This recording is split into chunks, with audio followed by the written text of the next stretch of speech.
Another human? Seriously? I clicked my mandibles together in frustration as the transport shuttle docked. Why does Command keep sending us these fragile water bags? My superior officer, Fleet Commander Vrax, shot me a warning glance. His emerald scales rippled with annoyance. Watch your tone, Lieutenant Kazik. This one comes highly recommended. They all do, I muttered, straightening my uniform. The Galactic Defense Force had started recruiting humans only 3 solar cycles ago, and already they were becoming a nuisance. Too curious, too emotional, too unpredictable. The shuttle doors hissed open, revealing a surprisingly small human female. She stood at attention, duffel bag slung over one shoulder, eyes forward. Nothing remarkable, really. Pale skin, reddish gold hair pulled back tightly, minimal physical bulk. If anything, she looked even more breakable than the others. "Recruit Tessa Morgan, reporting for duty, sir," she announced, voice steady and clear. Rax nodded approvingly. "Welcome to Outpost Zenith, Morgan. I'm Fleet Commander Vrax, and this grumpy pile of chitin is Lieutenant Kazik, your direct superior." The human's eyes flicked toward me, assessing. To her credit, she didn't flinch at my appearance. Most new recruits did. 8 feet of armored exoskeleton tends to have that effect. "Pleasure to meet you both," she said, perfectly professional. I snorted. "Save the pleasantries, recruit. You are here to work, not make friends. Report to Quartermaster Station for gear, then medical for baseline scans. I expect you ready for orientation at 0600 sharp tomorrow." "Yes, sir." Dismissed. As she walked away, Vrax shook his head. "Must you always be such a pleasant ray of sunshine, Kazik? I'm not here to coddle humans, Commander. Especially not ones that look like they'd snap in a stiff breeze." Her file indicates exceptional survival training and adaptation skills, Vrax countered. "Wonderful. Let's hope she doesn't trip and shatter those fragile bones before she can show us." Vrax chuckled. "One day, Kazik, these humans will surprise you." "I sincerely doubt that, sir." Oh, how gloriously wrong I was. The next morning, I marched the new recruits through the dense jungle surrounding Outpost Zenith. Our base sat on the edge of a massive wildlife preserve on Nexus Vi, one of the most biologically diverse planets in the quadrant. And by diverse, I mean absolutely teeming with things that can kill you in spectacularly unpleasant ways. "This is not a pleasure stroll," I barked as we pushed through a particularly dense patch of foliage. Nexus Vi hosts over 3,000 species classified as lethal to oxygen breathers. Your job is to learn how to patrol this terrain without becoming something's lunch. The recruits' 3 Silosians, 2 Mikari, and our lone human kept pace admirably. Morgan, despite her smaller stature, moved with surprising grace, eyes constantly scanning alert. "Lieutenant," one of the Silosians called out, "movement at 2 o'clock." I raised a clawed hand, signaling a halt. "Good catch, Recruit Torvik. What we have here is a juvenile spine crawler, venomous, territorial, and quick. Observe its coloration." The creature, roughly the size of my forearm, skittered across a nearby log. Its iridescent purple carapace gleamed in the dappled sunlight. "Purple means it's recently fed," Morgan said quietly. "If it were hunting, the carapace would be closer to blue-green to match the vegetation." I turned, genuinely surprised. "Correct, Morgan." "How did you know that?" She shrugged. "Read the xenobiology briefing package before arrival. Seemed important, given the environment." "Well, at least one of you came prepared." I continued the march, secretly impressed but unwilling to show it. The trail narrowed as we approached the river basin. This area was particularly treacherous, home to the infamous mud lurkers and aquatic predators that made Earth's crocodiles look like cuddly pets. "Stay alert," I warned. "This crossing is." A blood-curdling scream cut me off. One of the Mikari recruits had wandered too close to the water's edge. In a blur of scales and teeth, A massive shape erupted from the murky depths, dragging the unfortunate recruit into the water. "Viper Fang," I shouted, drawing my pulse rifle. "Everyone back." But before I could take aim, something streaked past me. Morgan, moving with shocking speed, had dropped her pack and was sprinting toward the water. "Morgan, stand down," I roared. She ignored me completely, diving into the water where the Macquarie had disappeared. The other recruits froze, watching in horror. "Suicidal idiot," I snarled, rushing to the shore. Viper Fangs were apex predators, 20 feet of muscle, teeth, and primitive cunning. They could tear through battle armor with those jaws. Ripples disturbed the surface, then nothing. 10 seconds passed. 20. Report back to base. I ordered the remaining recruits. "Alert medical we have." The water exploded outward. Morgan surfaced, one arm locked around the Macquarie recruit's chest, the other, gods of the void, the other arm was jammed elbow deep into the Viper Fang's eye socket. As the massive creature thrashed in pain, but the human held firm, somehow steering the predator toward shore.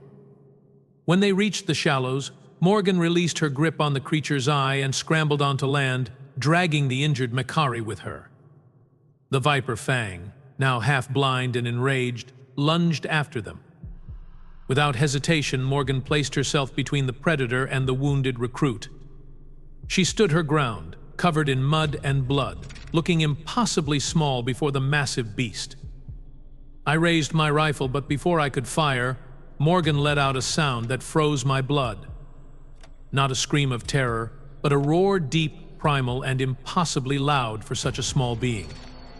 She spread her arms wide, making herself look bigger, and roared again. The Viper Fang, to my utter astonishment, hesitated. It reared back, clearly confused by this tiny creature that wasn't behaving like prey. Morgan advanced one step, then another, continuing that bone-chilling vocalization. The predator actually retreated, slipping back into the water with a final hiss.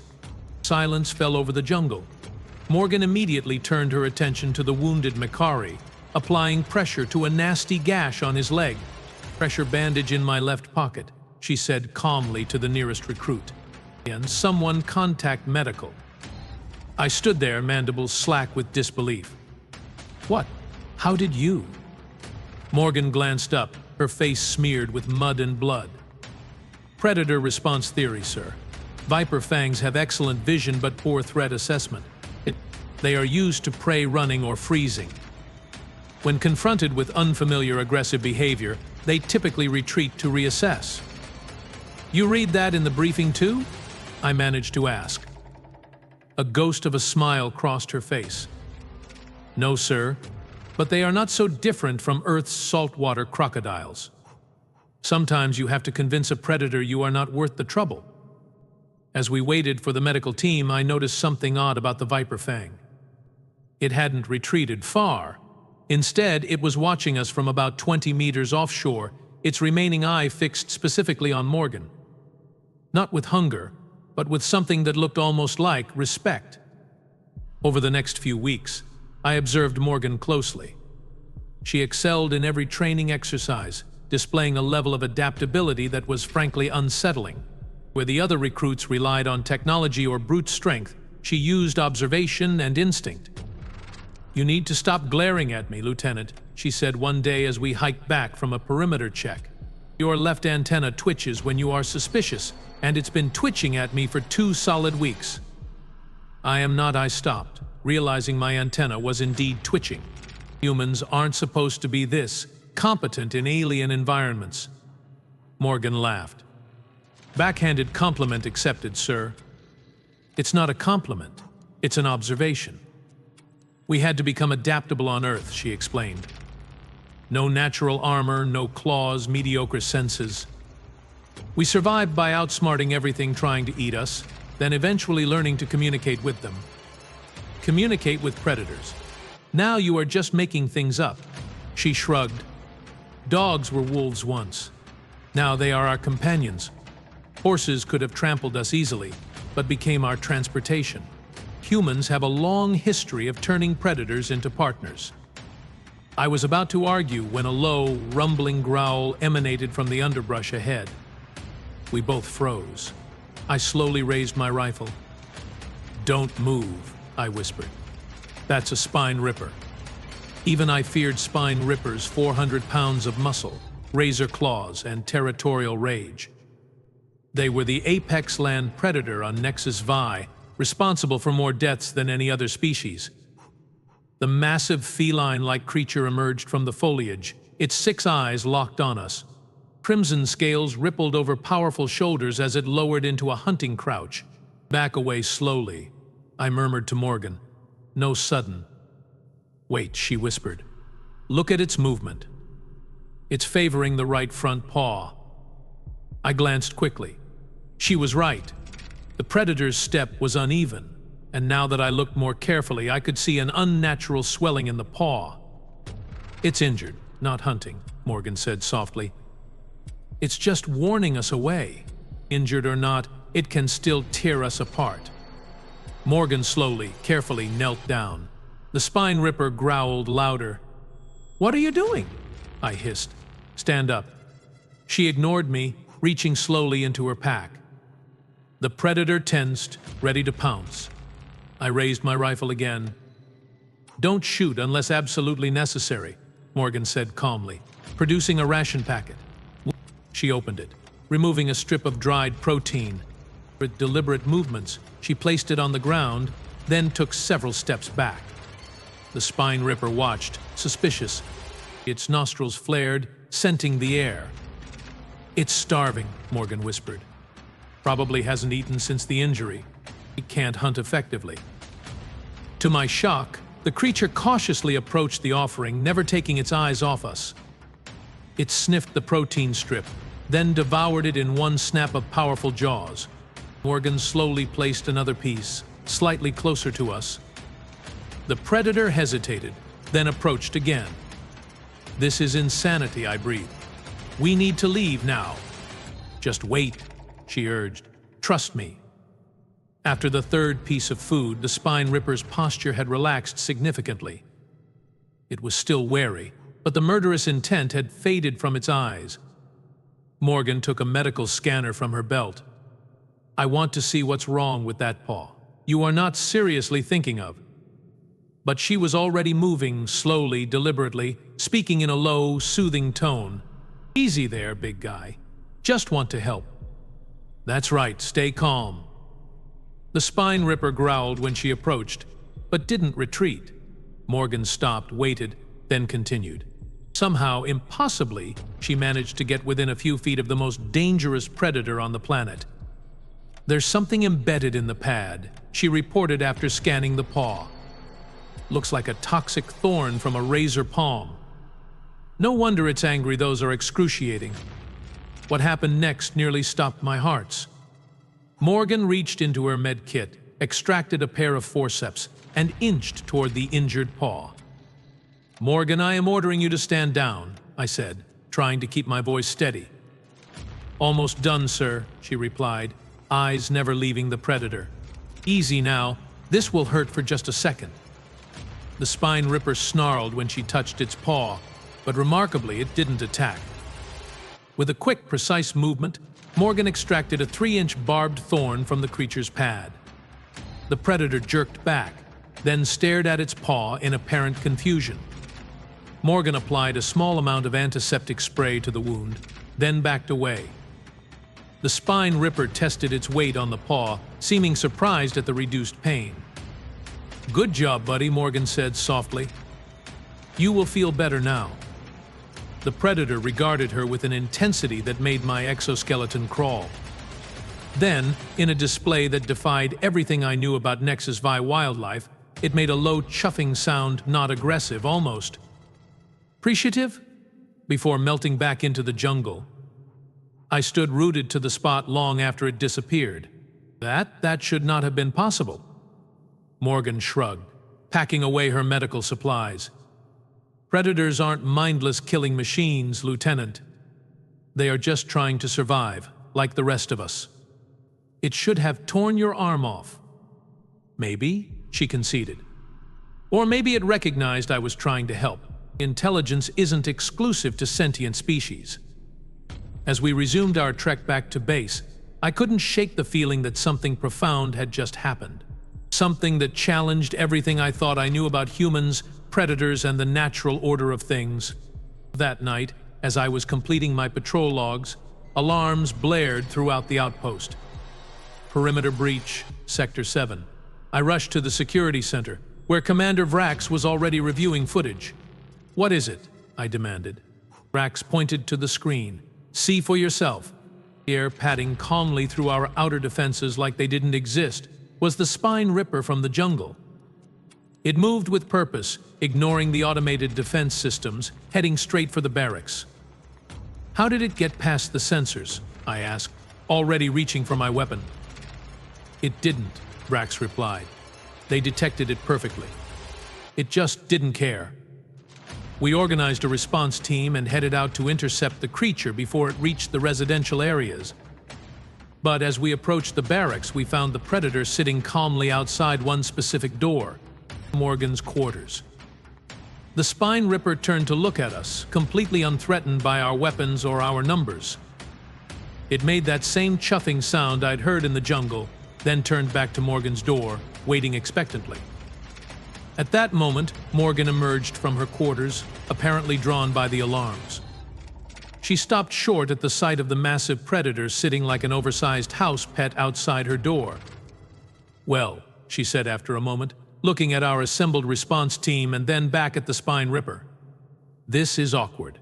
The creature rose and moved toward her. Every weapon in our squad tracked its movement. "Hold your fire," I ordered, though every instinct screamed otherwise. The spine ripper approached Morgan, who remained perfectly still. It circled her once, twice, then did something that would forever change my understanding of interspecies relations. It lowered its massive head and gently pressed against her hand. Morgan, looking only mildly surprised, cautiously patted the creature's scaled head. "Hey there, big guy, you followed me home, huh?" "Huh?" The spine ripper made a rumbling sound that was unmistakably pleased. "This is unprecedented," Vrax whispered beside me. "Spine rippers are solitary apex predators. They don't bond with other species." "Apparently no one told this one," I replied, watching as Morgan calmly scratched behind the creature's ear slits, earning more pleased rumbles. "Lieutenant Kazik," Morgan called over, her voice carefully controlled. I seem to have acquired an admirer. "Any suggestions?" I lowered my weapon slowly. "I believe this falls outside standard protocol. Recruit Morgan." A smile spread across her face. "First time for everything, right, sir?"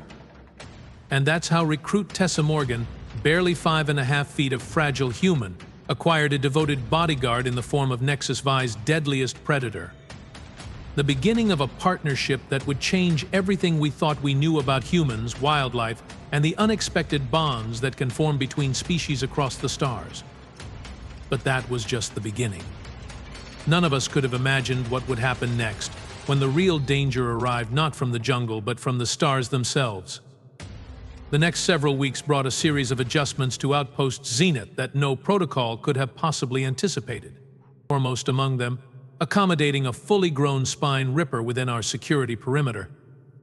"You can't seriously expect us to allow this killing machine to roam freely around the base," Security Chief Draven protested during our emergency command meeting.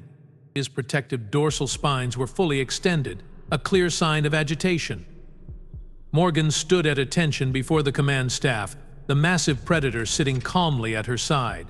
She'd named it Rex, which she explained was some reference to ancient Earth royalty. Fitting, given the creature's status in the local ecosystem. "Rex poses no threat to personnel," she argued. "He's demonstrated clear protective behavior, not aggression. It's a wild animal." Draven countered. "With all due respect," Morgan replied, "Rex has higher cognitive function than several sentient species we have encountered. He understands boundaries, follows basic commands, and has shown remarkable restraint." Commander Vrax steepled his fingers. "Lieutenant Kazik, you have observed this relationship develop. Your assessment?" All eyes turned to me. I clicked my mandibles thoughtfully. I believe Morgan is correct, I said finally, surprising myself with the admission. The Spine Ripper has had numerous opportunities to attack, yet has shown no aggression towards station personnel. If anything, it's been helpful. This was undeniable. Just 3 days prior, Rex had alerted us to a camouflaged pit viper that had somehow infiltrated the cargo bay. The creature had saved a worker from certain death. Furthermore, I continued, this presents an unprecedented research opportunity. No one has ever established such communication with Nexus Vi apex predators. Vrax nodded slowly. Very well. We will implement a trial period. Morgan, the creature remains your responsibility. Any incident, any injury, and it's out. Understood? Yes, sir. Thank you, sir. As they left the command center, Rex padding silently behind Morgan, Draven shook his head. Mark my words, this will end badly. I watched them go, uncertain if I agreed with him or not. Perhaps. But I'm beginning to think humans might be more interesting than I first believed. Vrax chuckled. Coming from you, Kazik, that's practically a declaration of love. The message from Galactic Command arrived 2 days later. A Krivax scouting vessel had been detected entering the system. This was concerning.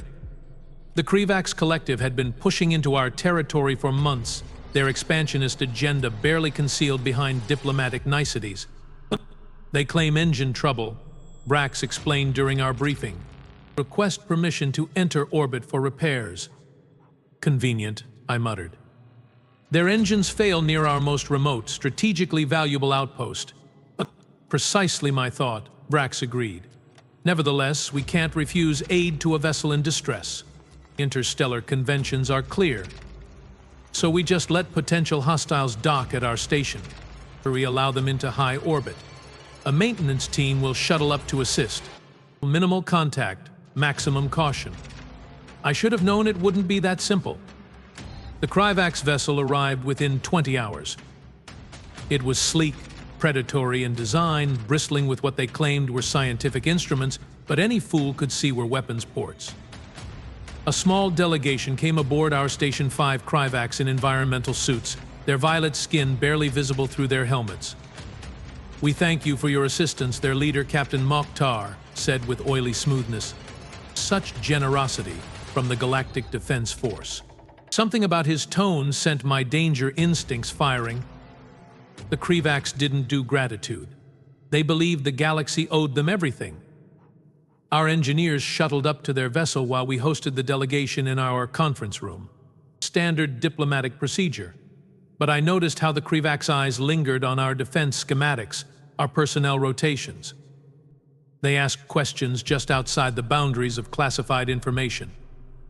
Your security seems adequate, Mokhtar remarked, for such a primitive world.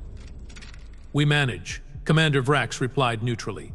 Those indigenous life forms, another Krivax said. Quite aggressive, I understand. Hostile to all outsiders? The local fauna operates on instinct, I said carefully. They defend territory, hunt for food. Standard biological imperatives. Mokhtar's lips curled in what might have been a smile. Yes, of course.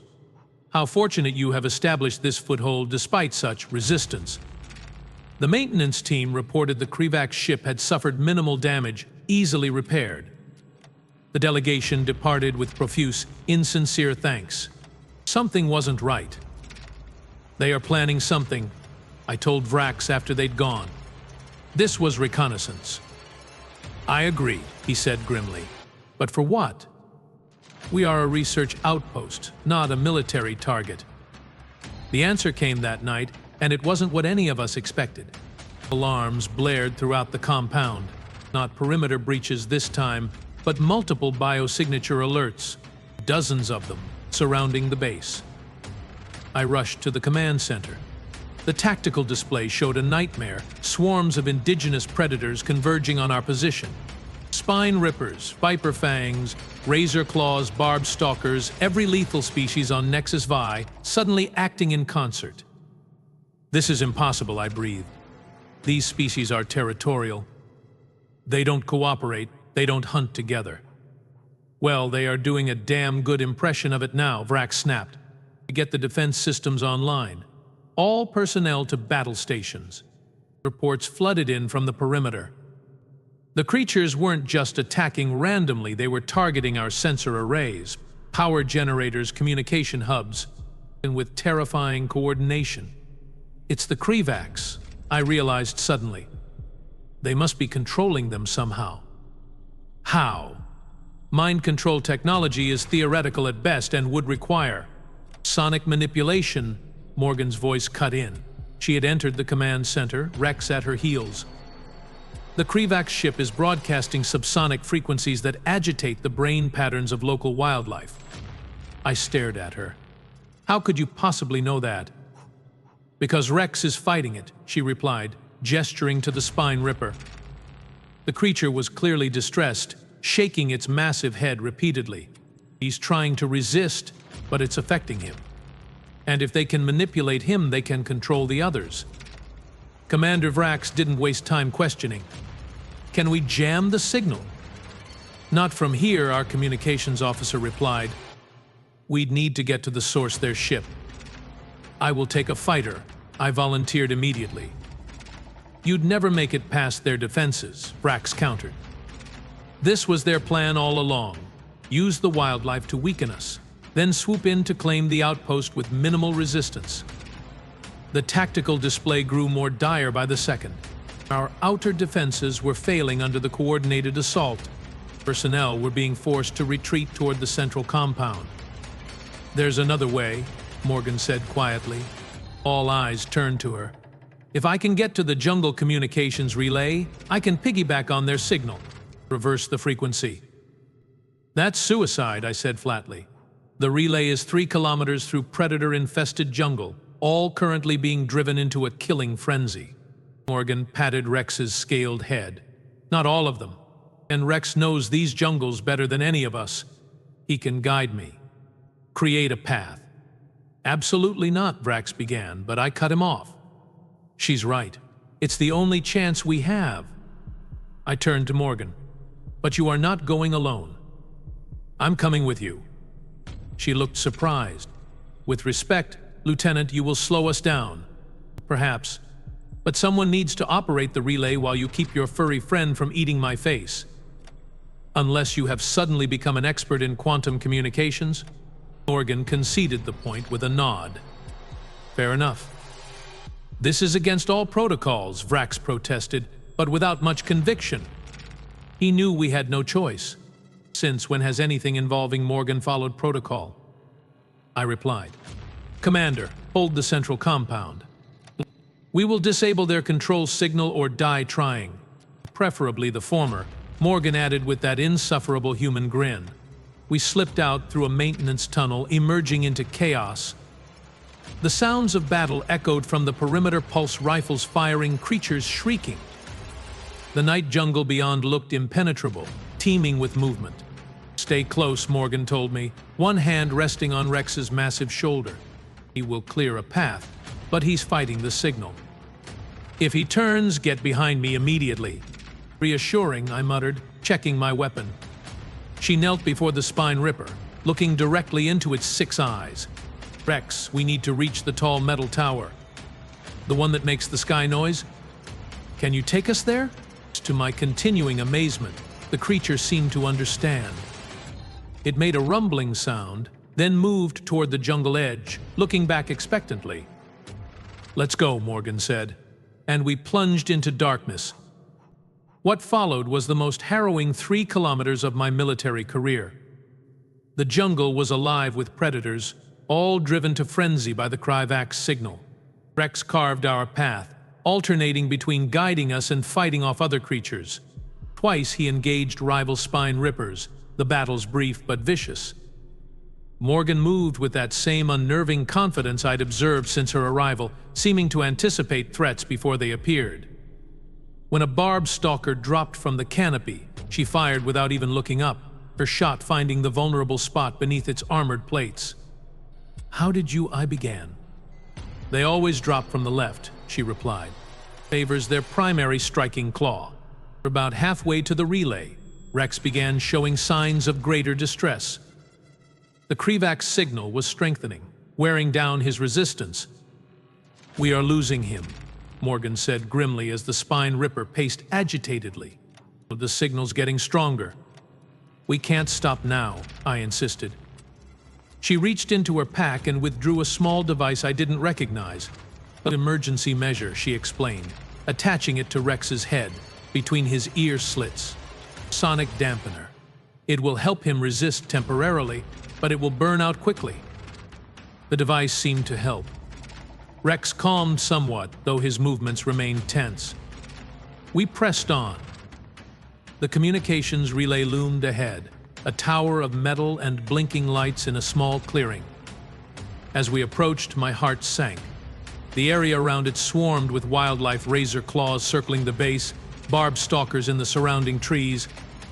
"We will never get through that," I said. Morgan studied the situation, then turned to me with a look that sent a chill down my exoskeletal spine. "What are you thinking?" I asked warily. "You know that thing I did with the Viper Fang? The roaring? Yes, I'm going to do it again, but bigger." Before I could protest, she handed me a small device. "Earplugs. Put them in." "What are you?" "No time to explain. When I start, run for the relay. Don't stop, don't look back. Rex will cover you." I inserted the earplugs, still confused. Morgan took a deep breath, then placed a small amplifier against her throat, and she transformed. There's no other word for it. Her posture changed, becoming larger, more intimidating. Her face contorted into something primal. And then she roared. Even with the earplugs, the sound hit me like a physical force. It wasn't just loud, it contained layers of sonic frequencies, patterns that made no logical sense but triggered something deep and instinctual. A sound designed to override the brain's rational centers and activate pure fear. The effect on the wildlife was immediate and astonishing. The razor claws scattered. The barbed stalkers retreated higher into the trees. A path opened up. Morgan nodded sharply, still maintaining that aggressive posture. I ran, Rex loping beside me, straight for the relay. Behind us, Morgan continued producing that impossible sound, modulating it somehow to maintain its effectiveness. We reached the relay. I immediately began accessing the control panel, fingers flying over the interface. Rex took up a guard position, snarling at any creature that approached too closely. Come on, I muttered, bypassing security protocols. I needed to access the signal the Krivaks were broadcasting, isolate its frequency pattern, then reverse it. Simple in theory, nightmarishly complex in practice. A warning snarl from Rex made me glance up. Morgan was backing toward us slowly, still projecting that sonic deterrent, but it was weakening. The wildlife was beginning to test the boundaries, their Krivak's programming fighting against their instinctual fear. Almost there, I called.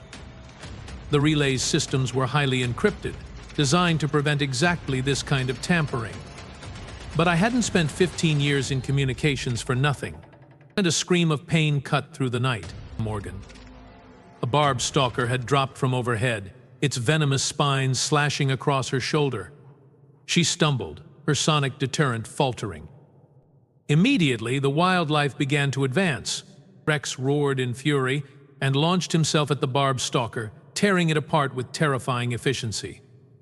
But there were too many other creatures closing in. Lieutenant, Morgan shouted, tell me you have got something.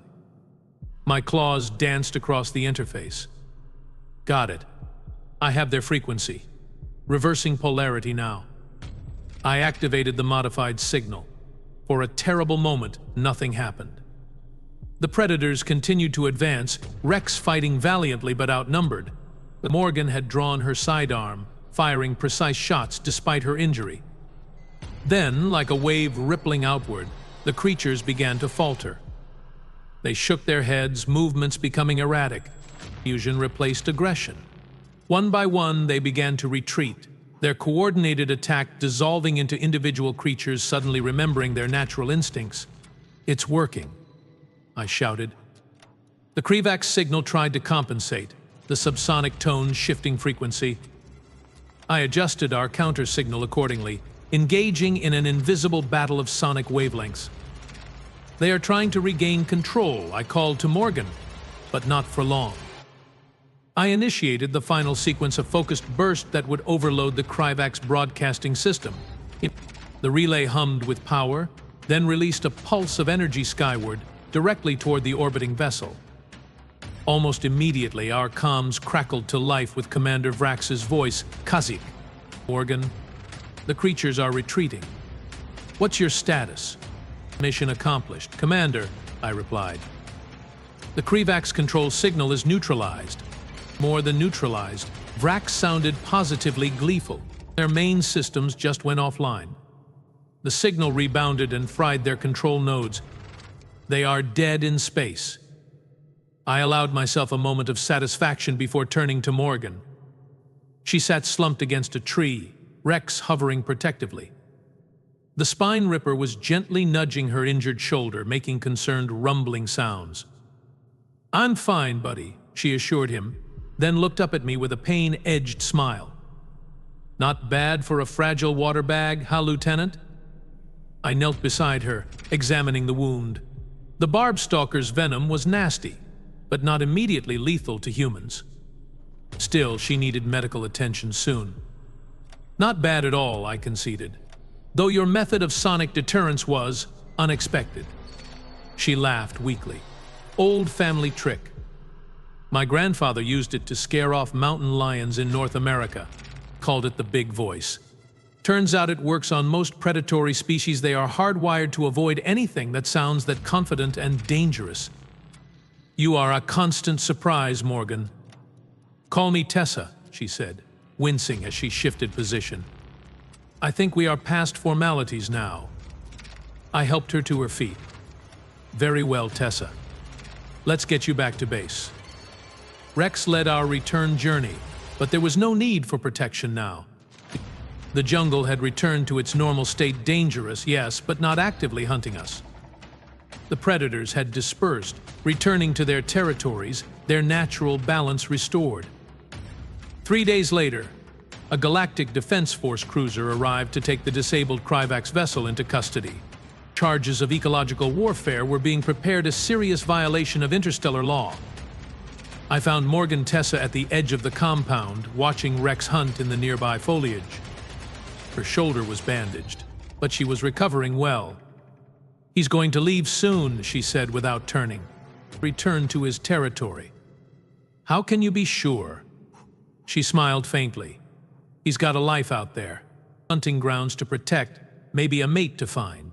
Our bond is strong, but it's not his natural state to stay here." I watched the spine ripper pounce on some unfortunate smaller creature. "You are remarkably accepting of that." "That's the thing about relationships with wild creatures," she replied. "You have to respect their nature. The fact that he chose to help us, to connect with us at all, is the gift. Trying to keep him here would dishonor that." "A very human perspective. Is that still an insult coming from you?" she asked, a teasing glint in her eye. I considered this. "No, not anymore. I have been reevaluating my position on humans." High praise indeed. We stood in companionable silence for a while, watching Rex move through his hunting ritual with lethal grace. "Commander Vrax has approved your transfer request," I said finally. "Xenobiology Division. They are quite excited to document your methods of predator communication." "And you?" she asked. "Will you miss having a fragile water bag under your command?" "Surprisingly, yes, though I maintain you are an anomaly among your species." She laughed. "Meh, not as much as you might think. Humans have always found ways to connect with the dangerous creatures around them. It's how we survived on Earth. We are not the strongest or the fastest, but we understand patterns, behavior, connection. Sometimes that's more powerful than claws or armor." Rex returned from his hunt, muzzle stained with evidence of his success. He approached Tessa, that same chuffing sound rumbling from his throat. She placed her hand on his massive head one last time. "Goodbye, friend," she said softly. Thank you. The spine ripper held her gaze with all 6 eyes, an impossible understanding passing between them. Then, with a final rumbling growl, he turned and padded into the jungle, disappearing like a ghost. Will he come back? I asked. Tessa smiled, a hint of sadness in her expression. Maybe, if he needs us, or if we need him. I realized then what had changed in my perception. I had always seen humans as fragile, vulnerable creatures, lacking the natural advantages that most species evolved to survive. But watching Tessa Morgan, watching her understand, adapt, and connect, I recognized that humans possessed something perhaps more valuable. Not physical strength or natural weapons, but an ability to bridge gaps between species, to find common ground with creatures utterly unlike themselves. In a galaxy full of beings who could tear them apart physically, humans had evolved to understand those beings, to communicate with them, sometimes even to befriend them. It was a different kind of strength, but no less powerful. Lieutenant? Tessa's voice broke through my thoughts. You went quiet. Having an epiphany? Perhaps a small one, I admitted. About humans. And? Dear. And I believe I may have underestimated your species. Slightly. She grinned. I will take it. Coming from you, that's practically a love letter. As we walked back toward the base, I found myself wondering what other surprises humans might have in store for the galaxy. If one small female could forge a bond with Nexus VI's deadliest predator, what other connections might they create? What bridges might they build between species that had never found common ground before? For the first time since humans joined the Galactic Defense Force, I felt something unexpected: anticipation. The galaxy was vast and often dangerous, but perhaps, just perhaps, these strange, adaptable water bags were exactly what we needed to navigate it. Not that I would ever admit that to Morgan, of course. Some things are best kept to oneself, at least until the next impossible human came along to shatter my expectations once again.